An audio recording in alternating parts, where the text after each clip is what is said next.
बातमी धाराशिवमधून धाराशिवमध्ये छत्रपती शिवाजी महाराजांच्या 395व्या जयंतीची जोरदार तयारी करण्यात आली आहे। याच पार्श्वभूमीवर छत्रपती शिवाजी महाराज चौकात भव्य राजवाड्याचा देखावा साकारला असून त्याला आकर्षक अशी विद्युत रोषणाईही करण्यात आली आहे।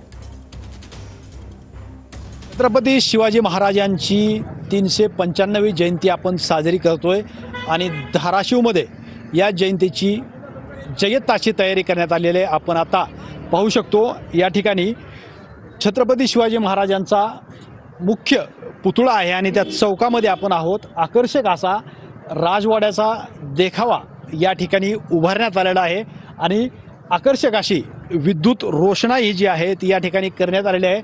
छत्रपती शिवाजी महाराजांचे वंशज आणि राज्याचे सार्वजनिक बांधकाम मंत्री शिवेंद्रराजे भोसले यांच्या हस्ते मुख्य ध्वजारोहणाचं जी कार्यक्रम आहे त्याचं उद्घाटन झालेलं आहे।